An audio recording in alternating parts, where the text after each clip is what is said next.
देखिए, कल अगर चाइना से रिश्ते बिगड़ते हैं या कोई भी किसी भी तरह की भारत को हानि होती है या परिस्थिति ऐसी बनती है जहां भारत को कुछ ना कुछ खोना पड़ा, तो मैं बता दूं उसके जिम्मेदार ना ही तो भारत की सरकार होगी, ना ही देश की आर्मी होगी। उसके जिम्मेदार होंगे आप लोग, भारत की जनता, और खास करके वो वाली जनता जिसे पता कुछ नहीं है, ज्ञान नहीं है कुछ भी, लेकिन अंधी हुई पड़ी है। इंडिया इंडिया इंडिया की ये पोजीशन है, इंडिया ये है, तुम्हें रियलिटी का कुछ नहीं पता।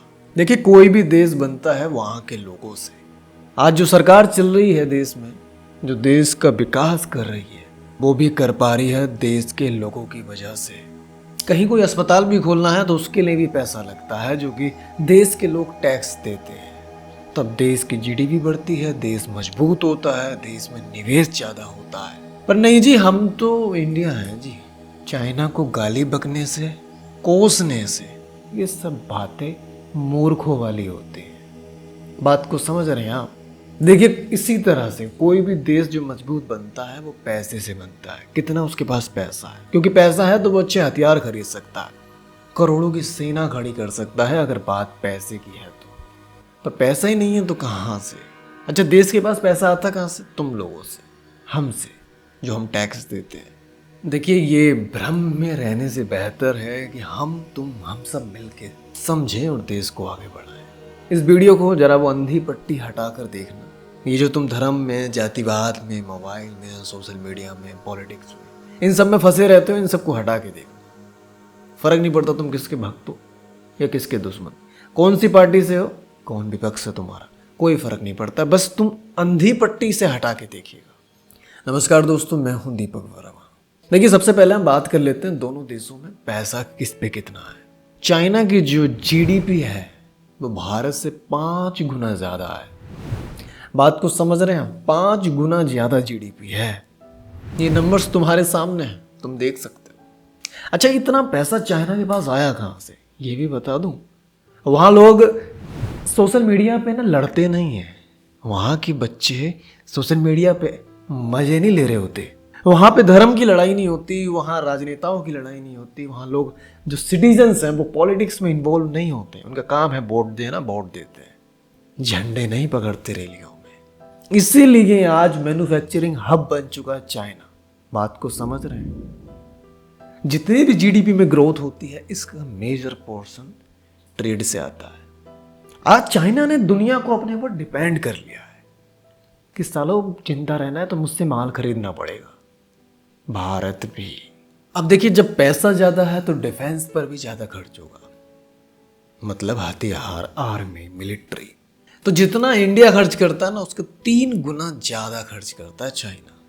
3 गुना ज्यादा। 5 गुना ज्यादा कमा के रख रखा है और 3 गुना ज्यादा मिलिट्री पर खर्च कर रहा है।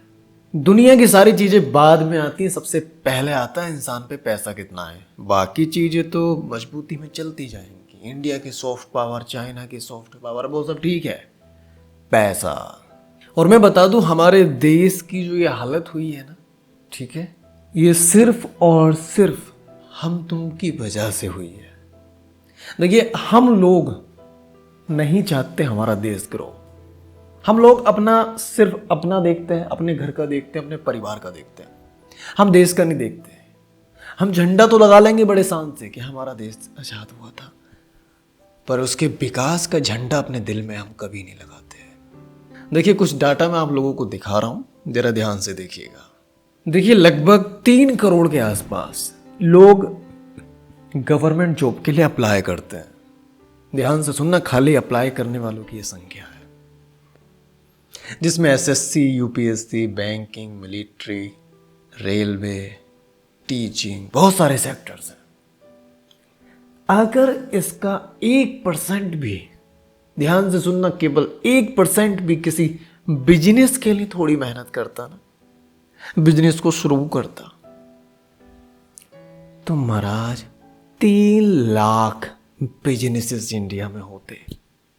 ये हर साल का डाटा है। 3 लाख बिजनेसेस में से मैं कहता कम से कम 10% तो उसके चलते हैं। बिजनेस बढ़ते, गवर्नमेंट को टैक्स बढ़ता, जॉब्स ज्यादा क्रिएट्स होती, एक्सपोर्ट बढ़ता, ओवरऑल कंट्री ग्रो होती है। पर नहीं, हम लोग गवर्नमेंट जॉब की तरफ जाते हैं। क्यों? क्योंकि समाज में एक इज्जत बनी हुई है कि गवर्नमेंट जॉब बेस्ट होती है। हम लोग अपना देखते हैं। आज भारत का युवा ये धर्म पे लड़ने में बहुत खुश है, सोशल मीडिया पे समय खराब करने में बहुत खुश है, और तो और नंगा इतना है कि अपने आप को अमीर दिखाने में बहुत खुश है। वो गाड़ी लोन पे ले सकता है, वो मोबाइल लोन पे ले सकता है, वो घर लोन पे बना सकता है, पर व्यापार लोन पे नहीं कर सकता। क्यों? क्योंकि व्यापार उसकी इज्जत के दिखावे में नहीं आता। अब आप कहेंगे कि चलिए ठीक है जी, ये तो सरकार का काम है ना। तुम्हें शायद ये लगे कि मैं बीजेपी के समर्थन में वीडियो बना रहा हूँ, तुम्हें शायद लगे मैं किसी पार्टी के समर्थन में बना रहा हूँ वीडियो, पर तुम्हें शर्म आएगी ये सोचने से पहले। देखिए, सरकार ने अपनी तरफ से अभी तक जितना मैं पढ़ पाया हूँ सरकार को बहुत बेस्ट दिया है इंडिया में बिजनेसेस को बूस्ट करने के लिए, इन्हें बढ़ावा देने के लिए। लोन्स की बात करूँ तो मुद्रा लोन, पीएमईजीपी, एमएसएमई और भी इसी तरह के लोन्स निकाले गवर्नमेंट ने, जिससे कि तुम्हें फंड मिले और तुम बिजनेस करो।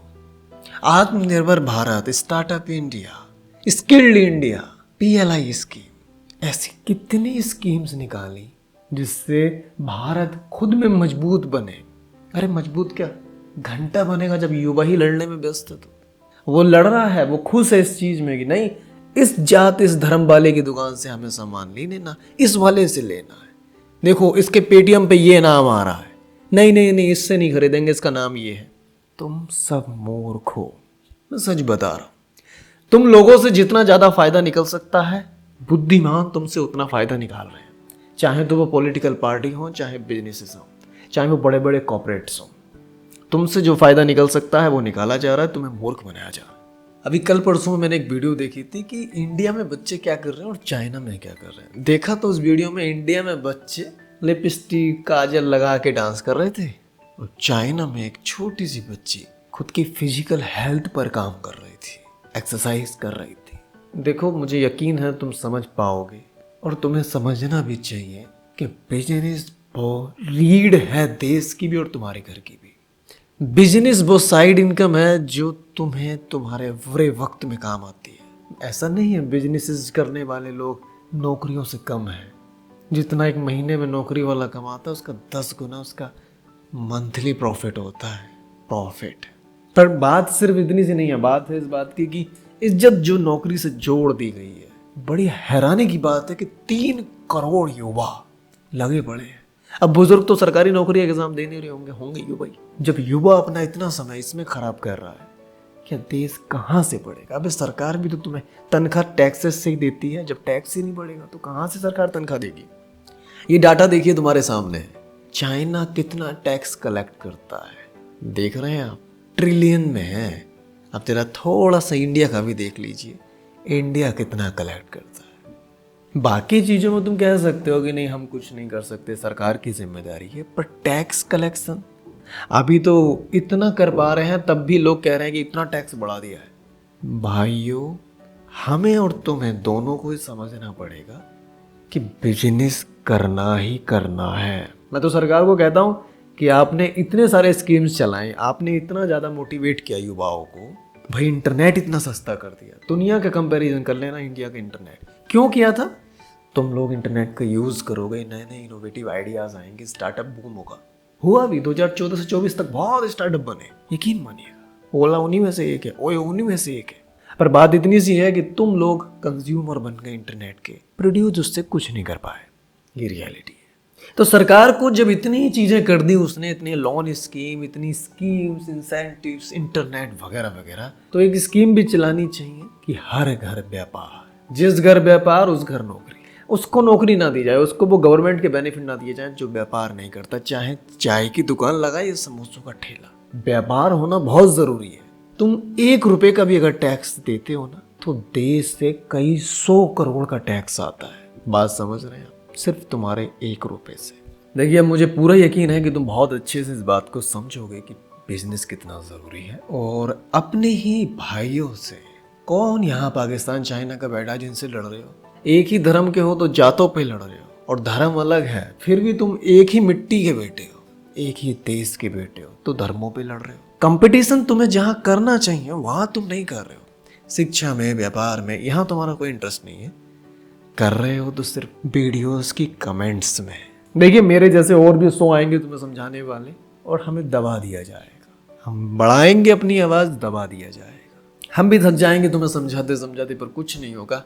एट द एंड ये होगा कि 25 की उम्र पार होते ही तुम कुछ नहीं सोचोगे, तुम्हें मजदूरी दिखेगी। कर लिया व्यापार, हो गए व्यापारी। तुम्हें सिर्फ और सिर्फ मजदूरी दिखेगी, और वो शाम की 2 रोटियां। मुझे यकीन है तुम समझोगे मेरी बात को गहराई से। अभी जो इंडिया में बूम आया है डिजिटली, इसका यूज करो, कोई ना कोई एक व्यापार डालो। ये रिक्वेस्ट है मेरी। तुम झाड़ू ही क्यों ना बेचो ऑनलाइन, बेचो तो सही कम से कम। मुझे यकीन है तुम समझोगे यार। मेरा काम है तुम्हें तुम्हारे सामने रियलिटी रखना। अगर चाइना को बीट करना है तो इंडिया में बिजनेसेस का बूम लाना पड़ेगा। यहाँ ऐसा हो रहा है कि एक व्यक्ति कई 100 करोड़ का टैक्स दे रहा है, और एक व्यक्ति उसके ही टैक्स से मिलने वाले बेनिफिट्स का लाभ उठा रहा है, पर प्रोडक्शन कुछ नहीं कर रहा। मतलब ये जिंदा लाशें बने पड़े हैं जो कि गवर्नमेंट की खाए जा रहे हैं। उसका 5 किलो राशन, उसकी सुविधाएं, उसकी ट्रेन की टिकट्स, उसकी बिजली, सब कुछ खा रहे हैं ये लोग, ये जो पड़े हैं। और इनको खाने के लिए जो दे रहा है वो व्यक्ति दे रहा है जो बिजनेस करके करोड़ों का टैक्स गवर्नमेंट को दे रहा है। और उसे क्या मिल रहा है? सेम, दोनों को बराबर बेनिफिट्स गवर्नमेंट दे रही है, स्कूल्स, हॉस्पिटल्स। पर वो करोड़ों कमाने वाला कहाँ इन स्कूलों में भेजेगा? कहाँ वो सरकारी की लाइनों में खड़ा होगा जहाँ इन लोगों ने पहले से भीड़ कर रखी है? तुम्हें लग रहा होगा मैं बहुत भद्र भाषा का उपयोग कर रहा हूँ, पर ये सच है। सरकार ने इन्हें हरामखोर बना दिया है खिला खिला के। सरकार को सोचना चाहिए, इन लोगों से कुछ ना कुछ जरूर काम कराए, चाहे इतना सा कराए जरूर। मुफ्त में किसी को कुछ ना दे, क्योंकि भूखा ही तलाश में निकलता है। जिसे पता है कि 5 बजे यहाँ रोटी आती है, वो कहीं हिलेगा डुलेगा नहीं, आ ही जाएगी रोटी अपना आप। बात को समझिए। मुझे उम्मीद है तुम्हें ये बात समझ में आई होगी। पर इंडिया आज भी चाइना से बहुत पीछे है, और इंडिया की अभी की जो जीडीपी ग्रोथ रेट है वो चाइना से हाईयर है, पर उसका बेस लार्जर है जो चाइना का है। इंडिया को चाइना को डिफीट करने के लिए इंडिया को जरूरत है बहुत सारे स्टार्टअप्स की, डिजिटल, सर्विस सेक्टर में, हेल्थ सेक्टर में, कुछ भी। मतलब बहुत सारे स्टार्टअप्स की ज़रूरत है। स्टार्टअप से एक्सपोर्ट बढ़ेगा, टैक्स बढ़ेगा, जॉब्स क्रिएशन होगा, तब जाके वो चाइना को पीछे कर पाएगा। बात समझ रहे हैं? कंपैरिजन में दोनों देशों की जीडीपी के इंडिया फिर भी मिलिट्री में बहुत ज़्यादा खर्च कर रहा है। उसका कारण है 2 देशों से टक्कर लेता है इंडिया, और दोनों ऐसे हैं खतरनाक वाले। तो इंडिया की मजबूरी है डिफेंस पे खर्चा करना, पर ये मजबूरी है तो करना ही पड़ेगा। इसलिए टैक्सेस भी बढ़ाए जाए, मतलब टैक्स देने वाले, समझ रहे हो, टैक्स पेयर बढ़ाए जाए, ना कि टैक्स का अमाउंट। नमस्कार, मुझे यकीन है तुम्हें ये बात समझ में आई होगी कि ये देश में बिजनेस कितने ज़रूरी है, और बिजनेस तुम्हारे दादा, मेरे पिताजी, तुम्हारे पिताजी नहीं करेंगे, ये हमें तुम्हें करना पड़ेगा। आज की हम नई पीढ़ी हैं यार, बात को समझिए। हम ही नहीं करेंगे तो कौन करेगा? वीडियो अच्छी लगी हो तो लाइक करना, और नए हो तो सब्सक्राइब कर देना। कोई किस्सा हो तुम्हारा, कोई सलाह चाहते हो तो कमेंट्स कर देना, मैं ज़रूर उस पर उत्तर दूँ। नमस्कार।